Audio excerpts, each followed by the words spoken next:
Le voy a pedir, mis hermanos, que me acompañen, por favor, a la carta a los Filipenses, Filipenses capítulo 1. Yo sé que esta es una de las cartas más conocidas del Nuevo Testamento, una carta donde hay muchos versículos que de seguro la mayoría estamos familiarizados, sobre todo con aquel famoso versículo, porque cada libro tiene su Juan 3:16, o sea, su versículo famoso. En este caso, Filipenses 4:13, ¿verdad? Todo lo puedo en Cristo que me fortalece. Ustedes también conocen de Filipenses. Para mí el vivir es Cristo, el morir es ganancia. Aquella famosa porción, ese himno, haya pues en vosotros este sentir que hubo también en Cristo Jesús, y así, muy famoso. Haced todo sin murmuraciones y contienda, famoso. También el capítulo 3 dice, prosigo a la meta, extendiéndome a lo que está por delante. O sea, son textos muy familiarizados. Sé vivir, capítulo 4, humildemente, así como para estar saciado, como para padecer necesidad. Usted también se sabe ese versículo, regocijaos en el Señor siempre. Otra vez digo, regocijaos, por nada estéis afanosos.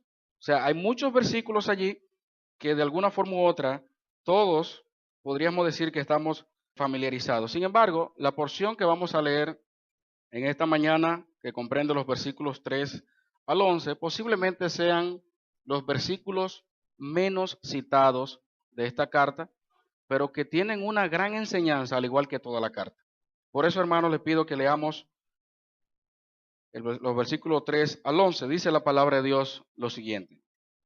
Doy gracias a mi Dios siempre que me acuerdo de vosotros, siempre en todas mis oraciones, rogando con gozo por todos vosotros, por vuestra comunión en el Evangelio desde el primer día hasta ahora, estando persuadido de esto, que el que comenzó en vosotros la buena obra, la perfeccionará hasta el día de Jesucristo, como me es justo sentir esto de todos vosotros, por cuanto os tengo en el corazón y en mis prisiones y en la defensa y confirmación del Evangelio.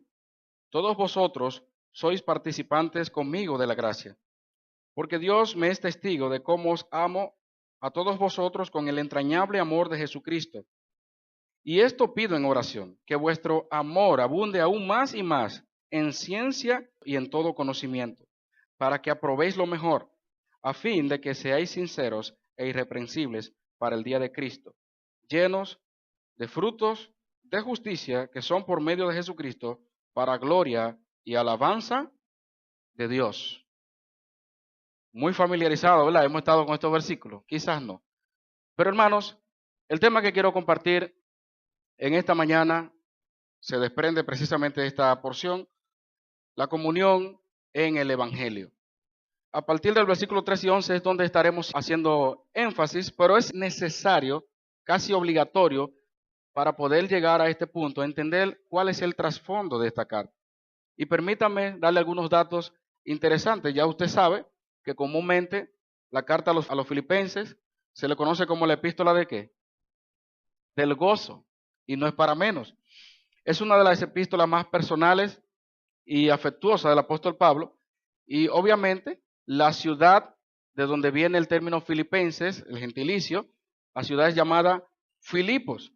Ahora, originalmente esta ciudad se llamaba Crénides, o sea que si todavía para el tiempo del apóstol Pablo se hubiese llamado así, estuviéramos leyendo ahora mismo la carta a los crenidenses. Sin embargo, sabemos por la historia que Felipe II de Macedonia, el padre de Alejandro Magno, pues se apoderó de las minas de oro y plata que habían cerca de la ciudad y logró producir más de 1000 talentos para, que lo utilizó quizás para el mantenimiento de su ejército, el soborno y muchas cosas. Y en honor a él, pues la ciudad toma el nombre de Filipos. Hoy se llama Cabala. Quiero que veamos esa imagen ahí mismo, como pueden observar. La antigua Filipos actualmente existe con este nombre, una población de alrededor de 63,000 habitantes, relativamente pequeña, pero miren lo precioso que es esta ciudad. Es la segunda ciudad en importancia en Macedonia y también tiene el principal puerto de Macedonia Oriental. Qué bendición cuando comparamos la Filipos o Crénides de aquella época con la que se ve hoy en día. Les invito a que siempre comparen esto, porque hay ciudades que todavía permanecen, hay costumbres que permanecen y algunas que no. Pero qué bueno. Esa es la ciudad como tal. En el año 42 antes de Cristo nos dice la historia que Marco Antonio y Octavio, quien llegó a ser el futuro emperador Augusto, derrotaron a Brutus y Casio, que fueron los asesinos de Julio César. Y después de esa batalla de Filipos, ¿qué hizo Marco Antonio? Él ordenó que todos esos soldados romanos, veteranos de guerra, de alguna forma u otra, pues se radicaran en Filipos, y con el tiempo esta ciudad llegó a convertirse en una importante colonia romana, tal y como se narra en el libro de Hechos, capítulo 16, y como tal se regía por la ley de Roma. Sus habitantes tenían muchos privilegios a la altura de cualquier ciudadano romano. Entre esas virtudes que ellos tenían, estaba ser gobernados por su propio senado y magistrado, en vez de ser por el gobernador de la provincia. Podían votar en las tribus romanas, estaban libres de impuestos, no podían ser azotados en público, también podían apelar al César en procesos judiciales. Además, sabemos que esta ciudad disfrutaba de una situación o posición geográfica de gran relevancia, porque se dice que se encontraba en la fértil llanura bañada por el río Gangites y cerca del Gran Camino, aquella famosa eh, vía Ignacia. O sea que eso marcaba una ruta totalmente importante que unía Europa con Asia. El apóstol Pablo, a pesar de que Filipo era una colonia romana, más adelante le tiene que decir a los hermanos que nosotros en sí somos una colonia del cielo, que es lo que más importa. Más nuestra ciudadanía, ¿dónde está? En los cielos. Otro versículo famoso que usted conoce. En el año 51 después de Cristo, Pablo realiza su segundo viaje misionero. Y realmente su intención ya sabemos que era ir a Asia, pero aquel varón macedonio, dice la Biblia, que el Señor no le permitió, y eso dio paso para que cambiara de plan el apóstol Pablo y preparara esa travesía junto con Timoteo, Silas y posiblemente el mismo Lucas, que narra en el libro, pues llegaran a este lugar, y no era tan fácil como se ve, porque se dice, según la historia, que luego que ellos llegaron a Neápolis, que fue la primera porción de Europa que ellos pudieron haber llegado, 16 kilómetros al noroeste, ellos tenían que atravesar por unas cadenas de montes y un puerto de montaña de unos 487 metros por encima del nivel del mar, y ahí estaba Filipos. Llegaron allí y obviamente sucedieron varios sucesos que son familiares para nosotros, tales como encontrar a esas mujeres allí en el río orando. Algunos creen que por ser una colonia romana y porque había un grupo de personas militares, había cierta oposición. Bueno, esos son algunos detalles que se dan en la historia, pero lo importante es que el apóstol Pablo, junto con ese grupo de misioneros, llega a aquel lugar. El Señor abre el corazón de aquella famosa mujer llamada Lidia, vendedora de púrpura, pudiente obviamente, y otras mujeres, quizás sus sirvientes y así sucesivamente, fueron las primeras en convertirse. O sea, las primeras cristianas en Filipos fueron mujeres, encabezadas por Lidia, que es la que se da como nombre. Luego hay otro suceso, y es que Pablo reprende el espíritu de una muchacha de adivinación. Eso crea cierta oposición entre Pablo y los misioneros con aquellos hombres que ganaban, esos hombres malvados, ganancia, ¿verdad?, de esta muchacha. Luego entonces esto desata que ellos queden presos, Pablo y Silas en la cárcel, y resulta que de una manera milagrosa, y gracias, el hermano Giovanni, pues pastor, hablaba sobre de cantar. Ellos estaban en la cárcel, ¿y qué estaban haciendo? Cantando. La Biblia no dice si tenían buenas voces o no. Esa pasión por el Señor lo hacía ellos de manera natural, elevar ese cántico al Señor, y como por consiguiente Dios obró. Ya ustedes saben de la manera que fue un terremoto, que el carcelero, aquella famosa frase que yo digo, aquellos hermanos que de alguna manera u otra están como muy, no te hagas ningún daño, todos estamos aquí. Entonces, cuando pasa eso, pues el carcelero también acepta al Señor y la manera en que lo acepta. Todo ese trasfondo, hermanos, que ya usted conoce, da lugar a que nazca la primera iglesia en Europa, aquí en Filipos. 5 años más tarde, el apóstol Pablo en su tercer viaje misionero pasó por Filipos cuando iba para Corinto y también a su regreso. Otros 5 años más, estamos hablando del 61 aproximadamente después de Cristo, entonces le está escribiendo su carta durante su primer encarcelamiento en Roma, y es una breve carta como puede verse, 4 capítulos, 104 versículos, para un total de 1.3% en el Nuevo Testamento. Una carta relativamente pequeña, pero que tiene una enseñanza muy, pero muy grande. La epístola del gozo, como usted le conoce, no es simple como se ve. Y queremos, hermanos, que cada uno podamos ir extrayendo lo que el Señor quiere traernos para nosotros en esta mañana, de acuerdo a esos versículos. Obviamente, ya los primeros versículos 1 y 2 está el saludo y la bendición usual que el apóstol Pablo hace. No tiene necesidad de identificarse como apóstol, no era necesario. Ahí está Pablo, Timoteo que de alguna manera u otra estaba plenamente de acuerdo con lo que el apóstol Pablo estaba escribiendo.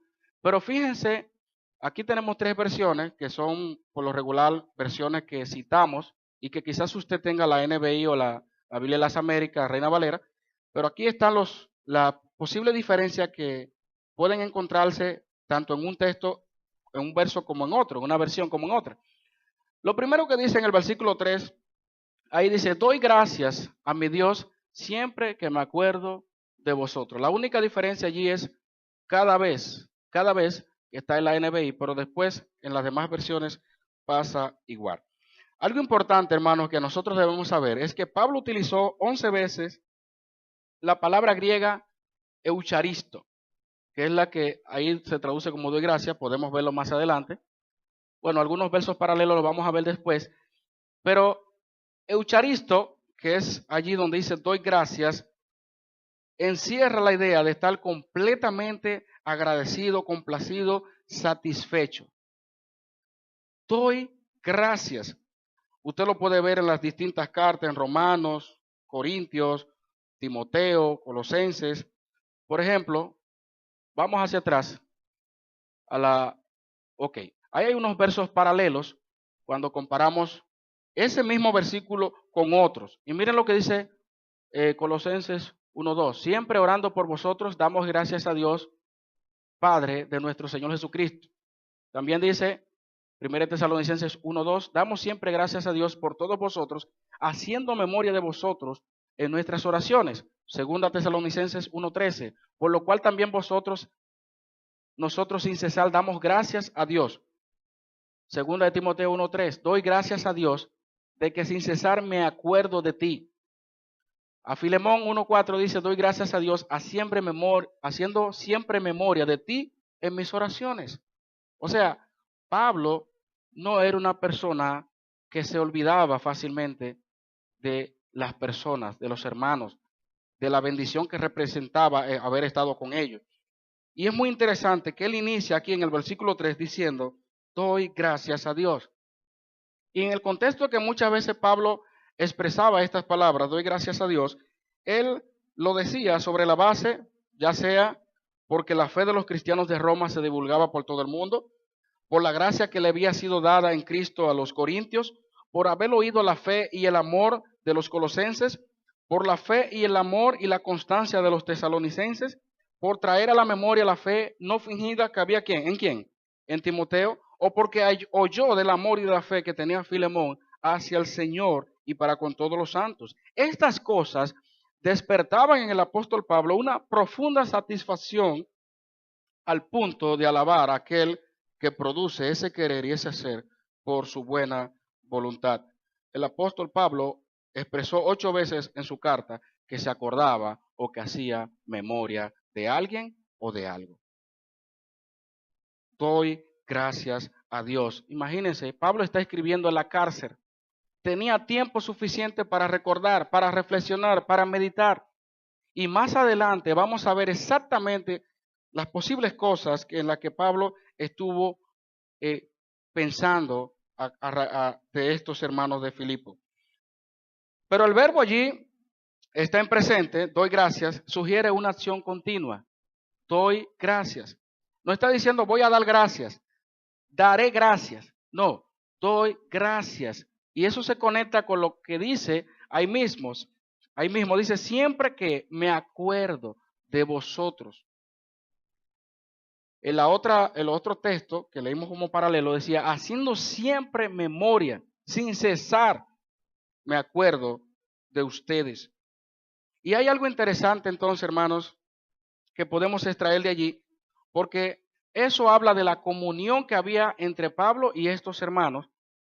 Pero hay algo interesante, y quiero hacerle esta pregunta, de manera así que el Señor, pues, en su corazón, entre usted y Dios, ¿cuándo fue la última vez que le diste gracias a Dios por alguna hermana o hermana que ha sido de bendición a tu vida? ¿Cuándo te acercaste a ese hermano o hermana para decirle, doy gracias a Dios por ti, estoy orando por ti? Pablo, si se fijan, él da gracias a Dios y lo pone al conocimiento de ellos a través de la carta. Yo siempre estoy agradecido a esa hermana. No, ese hermano, esa hermana ha sido de una tremenda bendición a mi vida, pero nunca lo sabe. Sí, bien, das gracias.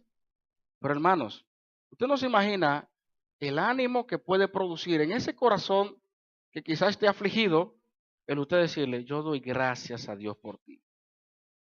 Siempre que me acuerdo de ti, viene una profunda satisfacción en mí por lo que tú representas, por lo que tú estás haciendo. Hermanos, eso tiene que ver con la comunión en el Evangelio. No se trata de teorizar mucho la vida cristiana. Tenemos que ser prácticos en nuestra relación con los hermanos. Yo quiero ahora, así rápidamente, le voy a dar 20 segundos, quizá 30, para que piensen en algún hermano o hermana que ha sido de bendición a su vida. Piense.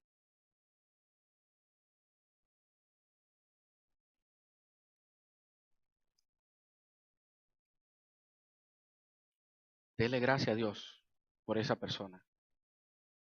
Dele gracias a Dios y acérquese a esa persona y dígale, hermana, hermano, yo doy gracias a Dios por ti. ¿Sabían que a veces una simple palabra puede fortalecer ese corazón? Porque no todo el que predica, enseña, pastor, líder, como sea, siempre está en su momento, hay necesidades. Y necesita muchas veces escuchar eso. Cualquier hermano, cualquiera de nosotros necesita saber. Y mucho más cuando usted piensa que su trabajo, y no debería de pensar así, es en vano. A veces, los predicadores le ha pasado así, personas que de tanto tiempo dicen, mira, yo recuerdo de ese mensaje que tú diste. Yo recuerdo esa palabra que tú dijiste mientras estaba aquí cantando, dirigiendo la alabanza. Yo recuerdo algo que tú dijiste. Yo recuerdo.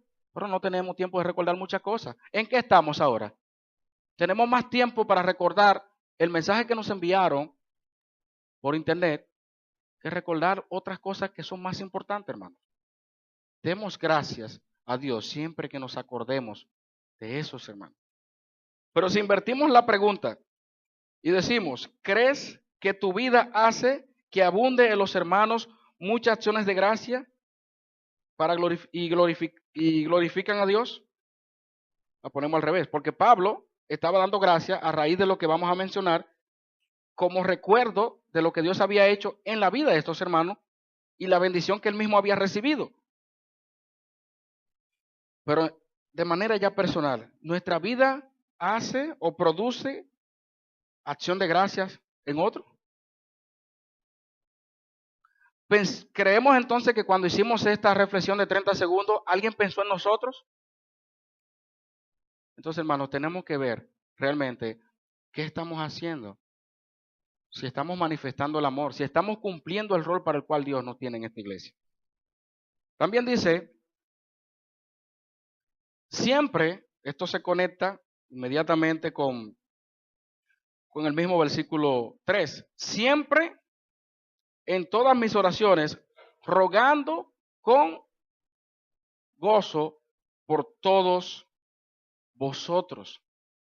Aquí hay una combinación entonces de la actividad que hace Pablo. O sea, él recuerda, da gracias, pero también menciona sus oraciones. Lo lleva presente en sus oraciones.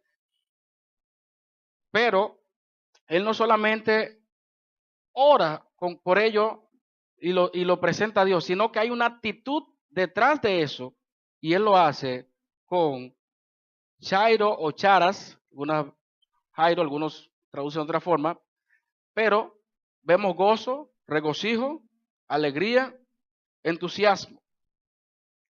La NBI dice alegría, las demás dicen gozo. Pero qué interesante porque ya sabemos, no es para menos que se le llame la carta del gozo.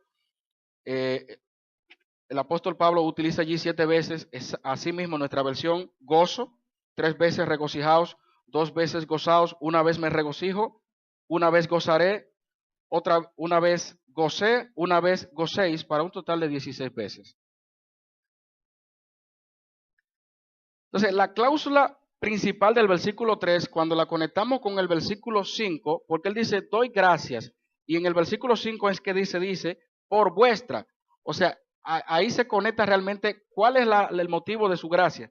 En el versículo 4, entonces, Pablo les está expresando a ellos la manera, la actitud con la cual él no solamente daba gracias, sino que había una profunda y verdadera satisfacción, un deleite, un gozo, el poder hacerlo por ellos. No era de mal, no era una carga, no era porque una pesada rutina, como le ha pasado a algunos hermanos que en un tiempo de oración le dice, usted le toca orar por ese, usted se goza.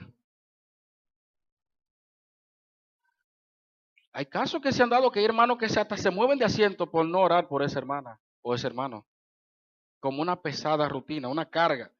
Pero qué bueno que Pablo, al recordarle a estos hermanos, daba gracias a Dios y al presentarlo en oración se deleitaba.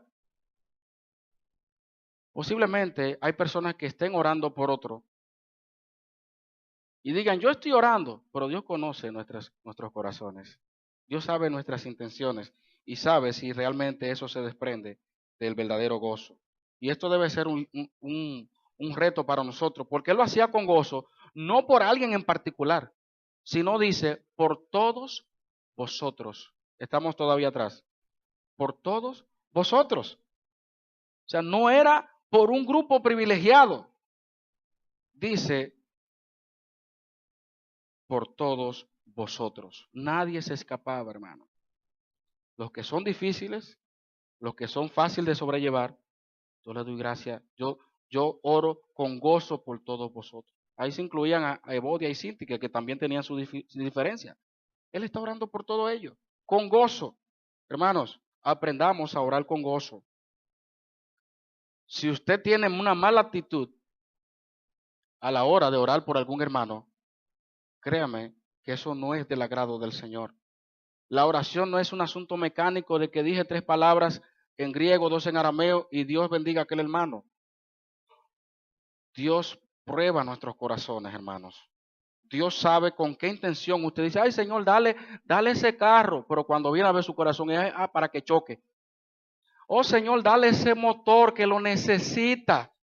Pero cuando viene a ver, usted está orando para que le dé un motor que coja más lucha que la que tiene. Tenemos que saber, hermano, cuál es el motor de nuestra oración. Debe de haber gozo. Y ese gozo, hermano, dice allí, por todos ellos lo expresa Pablo. Entonces aquí entramos en el versículo 5, algo de donde tomamos el tema de esta mañana. Por vuestra comunión en el Evangelio desde el primer día hasta ahora. Las otras versiones, en vez de mencionar comunión, dice la NBI, han participado, la Biblia de las Américas, por vuestra participación. Vamos a ver entonces qué significa esta palabra comunión. Ya sabemos, koinonía, se traduce comunión, participación, compañerismo, colaboración, según la versión que sea. Pero algo interesante que podemos extraer de esto es que koinonía, ahí mismo detrás, Koinonía es participar en forma activa en aquello que se tiene en común. Grábese esa expresión, porque de ahí depende la verdadera interpretación de lo que queremos comunicar. Porque se entiende comunión de muchas maneras. Y vamos a ver qué enseña la Biblia sobre comunión. Ahí está la combinación de evangelio, comunión. 111 veces la palabra evangelio aparece en el Nuevo Testamento, 9 en Filipenses, comunión 14 veces en el Nuevo Testamento, 12 en Filipenses. Y como ustedes pueden ver, Pablo menciona desde el primer día hasta ahora. Cuando habla de esa comunión en el evangelio, él indica no solamente cuando ellos recibieron a Cristo, cuando Él llegó, según Hechos capítulo 16, sino ese continuo, esa continua ayuda o cooperación en la obra del Evangelio que ellos a lo largo de la historia sabemos que siempre estuvieron presentes con el apóstol Pablo. Por ejemplo, vamos a ver algunos ejemplos de coinonía para que saquemos un poquito el concepto tradicional que muchas veces pensamos que es coinonía. Lo primero es, como Pablo dice del primer día, y fue allá, predicó el evangelio, ¿qué hizo Lidia? El texto resalta que cuando ella recibió al Señor, le dijo a ellos, si habéis juzgado que yo sea fiel al Señor, entrad en mi casa y posad, y nos obligó a quedar. Ahí estamos viendo ese fruto. El carcelero, cuando pasó todo el evento que mencionamos, dice que les lavó las heridas y enseguida se bautizó él con todos los suyos. Y llevándolo a su casa, les puso a la mesa. Ahí está esa comunión con Pablo. Seguimos. Filipenses sigue siendo ejemplo de coinonía. En 2 Corintios 11:9, Pablo hablando allí, cuando estuve o estaba entre vosotros y tuve necesidad, a ninguno fui carga, pues lo que me faltaba lo suplieron los hermanos que vinieron de Macedonia. Y en todo me guardé y me guardaré de seros gravosos. Los hermanos de Macedonia, entre esos incluía los mismos filipenses. Tesalónica pertenecía a Macedonia, pero por lo que dice Filipenses 4:15 al 16, que cuando partí de Macedonia, ninguna iglesia participó conmigo en razón de dar y recibir, sino solo vosotros. Habla entonces de que los filipenses jugaron un papel determinante en esa cooperación con Pablo. Dice, cuando fue a Tesalónica, me enviaste una y otra vez para mis necesidades. Estamos hablando que Pablo alrededor del año 51 estaba allí. Pero siguió fundando iglesia, siguió trabajando y ellos seguían ayudando. Seguimos. Por si fuera poco, ya finalizando esta carta, en gran manera me gocé en el Señor de que ya al fin habéis revivido vuestro cuidado de mí, de lo cual también estabais solícitos, pero os faltaba la oportunidad. O sea, habían ocasiones que no se daba lo que ellos querían hacer, la ayuda que querían enviarle a Pablo. Pero ya ahora, en esta carta, que es una carta de agradecimiento, el apóstol Pablo expresa en el versículo 18, tengo abundancia, yo todo lo he recibido, estoy lleno, habiendo recibido de Epafrodito lo que me enviaste. 10 años, desde el 51 al 61, 10 años ayudando a Pablo, orando a Pablo. Por eso Pablo dice, desde el primer día hasta ahora. Esa comunión, hermanos, que la Biblia enseña allí, es la participación activa en la vida de los demás. Comunión no es un momento, ya fuimos y ya tuvimos comunión y se acabó. La comunión debe ser constante, hermanos. Debe ser constante. Y fíjense de qué manera Epafrodito llega allá. Porque, Epafrodito se estima que Epafrodito duró un mes para llegar de Filipos a Roma, alrededor de 1.300 kilómetros. Se enfermó. No nos dice si en el camino o si ayudando a Pablo porque no estaba de lo mejor. Ayudar a un preso en las condiciones que pudiera haber estado Pablo, enfermó a Epafrodito. Pablo le envía ahora, gracias al Señor, El Señor tuvo misericordia. Le envía a Epafrodito esta carta de agradecimiento. Y entre esas cosas le dice que yo doy gracias a Dios siempre que me acuerdo de vosotros, siempre en todas mis oraciones rogando con gozo por todos vosotros, por vuestra comunión en el Evangelio, desde el primer día hasta ahora. Hermanos, nosotros pensamos que comunión es simplemente pasar un rato, tomarse un cafecito, vamos a jugar baloncesto, vamos a jugar domino, vamos a hablar por WhatsApp un rato.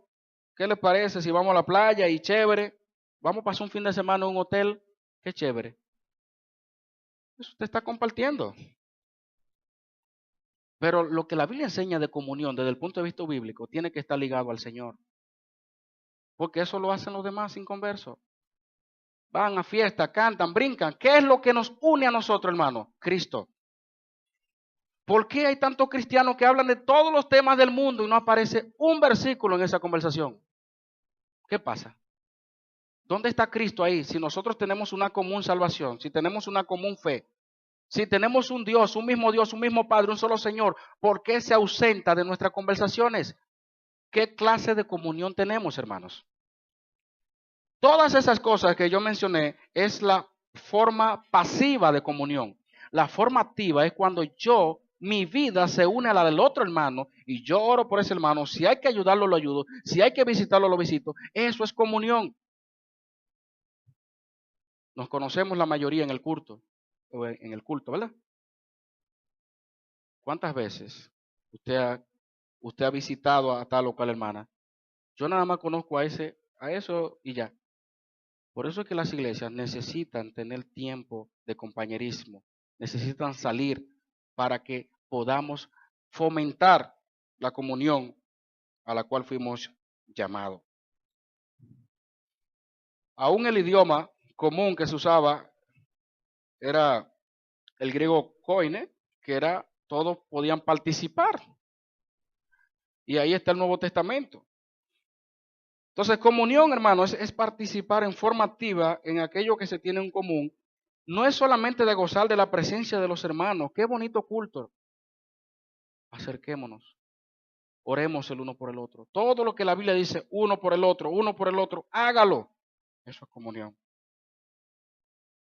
No es darle un día a un muchacho y se acabó. Que ese hermano, que esa hermana sea parte de mi vida. Los filipenses, sin duda, son uno de los, o el mejor ejemplo que hasta ahora veo de lo que se llama tener comunión. Aparte de los hermanos del primer siglo que tenían todas las cosas en común.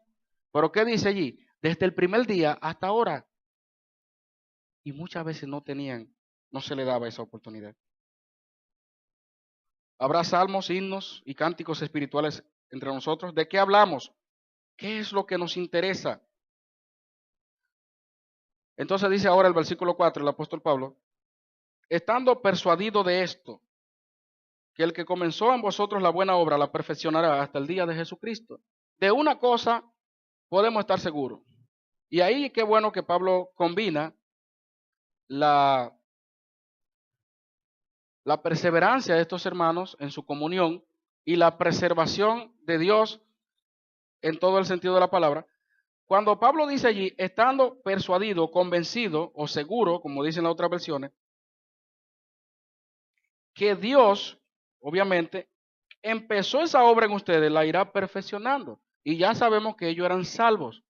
Ese proceso entonces de transformación, ese proceso de ir conformándose a la imagen de Jesucristo, de renovarse cada día, el Señor habrá de completarla. Saben que Dios no deja nada a media.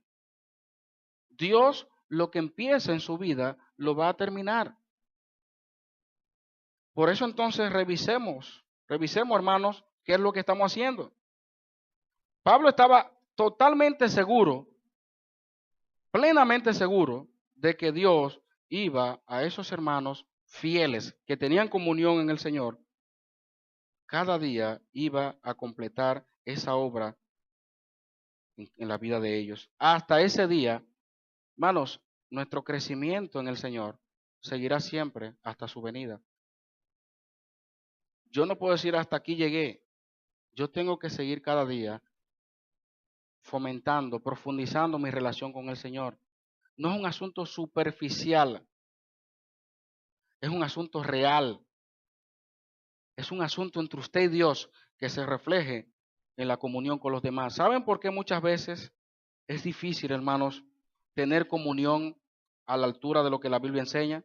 Por lo que dice el mismo apóstol Juan en su primera carta, hay 3 versículos claves. Él dice en el versículo 3, lo que hemos oído, visto y oído, eso os anunciamos para que también vosotros tengáis comunión con nosotros. Y nuestra comunión verdaderamente es con el Padre y con su Hijo Jesucristo. Dice también más para abajo, si decimos que tenemos comunión con Él y andamos en tiniebla, mentimos y no practicamos la verdad. Pero si andamos en luz, como Él está en luz, tenemos comunión unos con otros. Y la sangre de Jesucristo, su Hijo, nos limpia de todo pecado. ¿Cómo vamos a tener comunión si hay pecado? Si no tenemos comunión con Dios, ¿qué tipo de comunión vamos a tener como iglesia? Como hermanos, revise su comunión con el Señor. Porque esa comunión con Pablo inmediatamente nos hace pensar la comunión que ellos tenían con el Señor. Con ese que dice Pablo estaba cada día obrando en la vida de estos hermanos para bien, para crecimiento. Y Pablo entonces da una razón simple por la cual él tenía ese sentir hacia ellos, por la cual él pensaba de así de esos hermanos, y dice, como me es justo sentir esto de todos vosotros, por cuanto os tengo en el corazón y en mis prisiones, y en la defensa y confirmación del Evangelio, todos vosotros sois participantes conmigo de la gracia. Y cuando Pablo dice allí que es justo, claramente él está expresando que si no lo hiciera sería algo injusto. Oye, ustedes me han tratado tan bien, ustedes siempre han estado en comunión conmigo desde el primer día hasta ahora, que si yo no siento esto que le estoy expresando, esto es algo injusto. Eso es una ingratitud de mi parte, el yo no decirle cuánto realmente lo aprecio a ustedes, el orar siempre por ustedes. Es natural que él se sienta así, porque dice allí, por cuanto os amo. Lo tengo en el corazón. Es importante, hermanos, entonces, definir lo que hay en nuestro corazón. Si usted realmente ama a su hermano, usted va a sentir esto que dice Pablo. No importa lo que haya pasado. Que le presté un libro y no me lo ha devuelto. O cualquier cosa. Hermanos, revisemos nuestros corazones. Pablo dice, me es justo esto, sentirlo ustedes. Yo los tengo en mi corazón, no como una vez Danilo que llevaba a todo el mundo en el corazón. Eso es algo real. Eso es algo genuino, hermanos.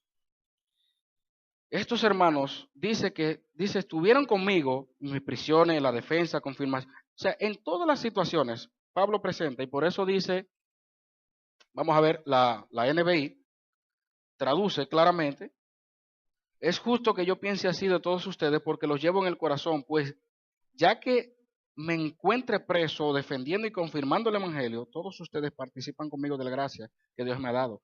No es una comunión en algo en específico, en todo, en cualquier situación, en cualquier circunstancia, debemos de tener comunión. Y ahí entonces invoca a Dios como testigo, porque Dios es el que conoce su corazón. Epafrodito, Timoteo ahí quizás no sabía muchas cosas, pero él sí sabía lo que había profundamente en su corazón. Y él dice, ahí mismo, en el versículo 8, porque Dios me es testigo de cómo que os amo. Y considero que la traducción más correcta, hermano, es añoro. La NBI dice quiero, la Biblia de las Américas dice añoro. Que la palabra que se utiliza allí en griego significa echar de menos, desear ver, ansiar, añorar. Un corazón agradecido, hermano, nos hace extrañar a aquellos que han sido de bendición a nuestras vidas. Pablo consideraba a los filipenses con un afecto parecido al del Señor Jesucristo por ellos. Por eso dice, con el entrañable amor de Jesucristo. No era un asunto por decirlo, no era un asunto por simple palabras de motivación, de positivismo, era un asunto real, hermanos. Y aquí entonces, finalizando, dice el apóstol Pablo su motivo de oración. Todo esto es expresando su gratitud, lo que había dentro. Ahora dice, y esto pido, versículo 9, en oración, que vuestro amor abunde aún más y más en ciencia y en todo conocimiento. Es fácil, rápido de entender. Ciencia significa pleno o perfecto conocimiento personal y experimental. Y conocimiento, aistesis, significa todo discernimiento o percepción interior. Lo que Pablo está diciendo allí, hermanos, que ese amor que ellos le han expresado abunde en esas cosas, en un conocimiento personal, experimental y en un verdadero discernimiento. Porque, hermanos, quiero expresarle claramente de que hay personas que aman sin discernimiento. ¿Sabían ustedes eso? Amar al mundo, algo que dice la Biblia pasa y sus deseos, es un amor sin discernimiento. En Miqueas 3:2 dice, vosotros aborrecéis lo malo y amáis lo bueno. O al revés, aborrecéis lo bueno y amáis lo malo. Eso es amor sin discernimiento. Hay de vosotros, fariseos, que amáis las primeras sillas en la sinagoga y las salutaciones en las plazas. La aprobación ya tiene su recompensa. Eso es un amor sin discernimiento. Amar a nuestra familia más que a Dios, eso es sin discernimiento. Porque la Biblia dice, el que ama a padre o madre más que a mí no puede ser digno de mí. Amar solamente a los que nos aman, eso es un amor sin el conocimiento que la Biblia dice. ¿Por qué? Porque si amáis a los que os aman, ¿qué mérito tenéis? Y si hacéis bien a los que hacen bien, ¿qué mérito tenéis? Porque también los pecadores hacen lo mismo. Y si prestáis a aquellos de quienes esperáis recibir, ¿qué mérito tenéis? Y si saludáis a vuestros hermanos solamente, ¿qué hacéis de más? ¿No hacen también así los pecadores?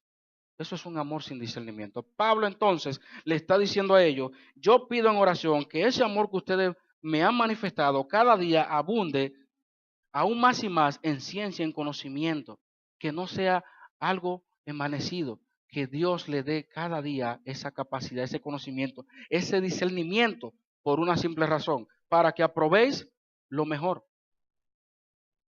Cuando hay amor sin discernimiento, se aprueba lo peor.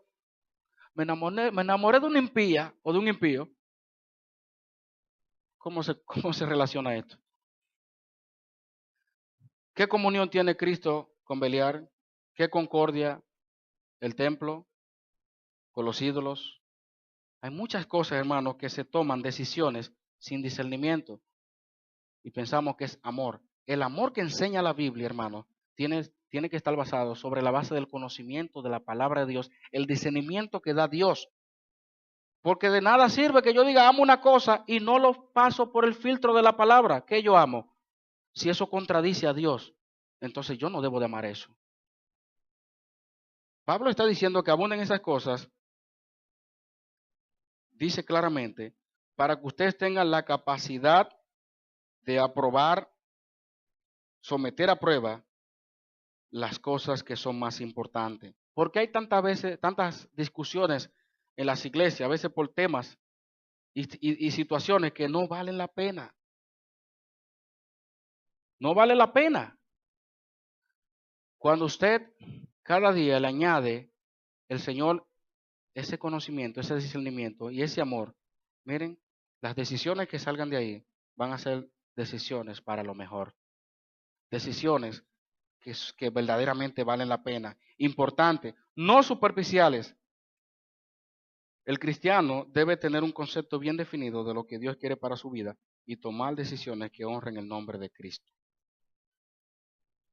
Para aprobéis lo mejor a fin de que seáis ¿qué? Sinceros e irreprensibles. Claro está.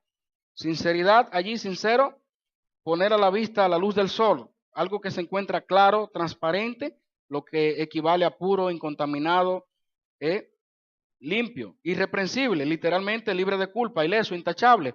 Cuando nosotros, hermanos, tomamos decisiones Sobre la base de un amor con discernimiento, de acuerdo a la palabra de Dios, hermanos, no hay nada de qué encontrarle a usted, como pasó con Daniel, que no había nada que encontrarle. Y como pasó con el mismo apóstol Pablo, cuando tuvo que presentar defensa. Hermanos, estamos hablando claramente que revisemos nuestros corazones a la luz del texto. ¿Qué es lo que amamos? ¿Qué es lo que estamos aprobando, reconociendo como bueno? ¿Se ajusta eso a la Biblia? ¿Mi amor está orientado a los sentimientos como lo pinta el mundo o es un asunto basado en principios, de acuerdo a la palabra? Y finalmente, hermanos, versículo 11 dice, llenos de frutos de justicia, que son por medio de Jesucristo para gloria y alabanza. Hay un texto paralelo que se encuentra en Isaías 61, versículo 3. Serán llamados árboles de justicia, plantío de Jehová para gloria suya. Aquí dice, llenos de frutos de justicia que son por medio de Jesucristo para gloria y alabanza de Dios. Texto paralelo. Los manuscritos más antiguos apoyan la traducción fruto del Espíritu, no frutos del Espíritu. Y es interesante entonces que cuando hay estas cosas en nosotros, de la cual Pablo ya anteriormente le expresa, la finalidad, al final, concluyendo este texto, habla de una llenura y al decir Pablo que están llenos, indica que ya esa acción ha sido completada y que necesita ser continuada y desarrollada. Nosotros tenemos el Espíritu Santo y estamos llamados a manifestar toda justicia, toda verdad, todo amor, todo gozo. Dios nos ha capacitado, hermanos, para eso. Santiago 3:18 dice, y el fruto de justicia se siembra en paz para aquellos que hacen la paz. Después de hablar discusiones y pleitos, sabiduría terrenal, todo eso, el fruto de justicia se siembra en paz para aquellos que hacen la paz. ¿Qué dice Pablo a los corintios? El que da semilla al que siembra y pan al que come, proveerá y multiplicará vuestra sementera y aumentará los frutos de vuestra justicia, para que estéis enriquecidos en todo, para toda liberalidad. ¿Cómo se manifiesta ese fruto de justicia, hermano? Haciendo la paz, ayudando al necesitado, haciendo lo contrario a lo que es un amor sin discernimiento. Y para concluir, hermanos, ahí el texto nos dice que la fuente es Jesucristo. Por medio de Jesucristo no podemos dar buen fruto sin Cristo a nuestro lado. Separado del Señor, nada podemos hacer. A menudo decimos que el fruto del Espíritu consta de 9: amor, gozo, paz, paciencia, benignidad. ¿Qué más? Templanza. Amor, gozo, paz, paciencia, benignidad, bondad, fe, mansedumbre, templanza. Pero cuando usted lee Efesios 2:20 también nos habla, o más bien Efesios 5:9, el fruto del Espíritu es en toda bondad, justicia y verdad. También se incluye dos, justicia, verdad. Realmente Pablo no está haciendo una lista definitiva de lo que el Espíritu puede producir en nuestras vidas. La idea de todo esto es que Dios nos ha capacitado, hermano, para manifestar el carácter de Cristo. Esa es la realidad. Por eso yo entiendo que la humildad también, aunque no lo menciona como tal, es parte del fruto del Espíritu. Jesucristo dijo, aprended de mí que soy manso y humilde de corazón. Créame, ser humilde, eso es algo que Dios lo hace en el corazón. El ser humano nace, crece, se reproduce sobre la base del orgullo personal. La fuente entonces es Jesucristo.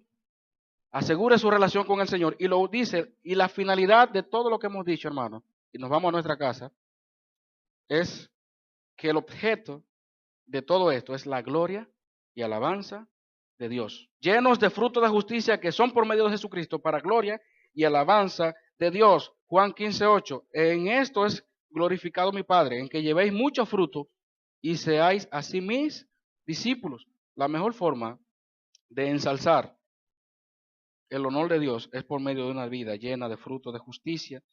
Dios espera de nosotros más que, porque Él habla de sinceridad, de irreprensible, pero Dios espera que cada día, hermanos, abundemos en las cosas que Dios le agradan. Yo sé que pudiera parecer un estudio, hermano, pero realmente estamos llamando a la atención que todo esto que Pablo está hablando, acción de gracia y oración, tiene que ver con una comunión verdadera que hoy en día se ha perdido en la mayoría de las iglesias. Que Dios nos ayude a manifestar la comunión a la altura de la Biblia, no la comunión a la que hoy en día tantos movimientos han presentado.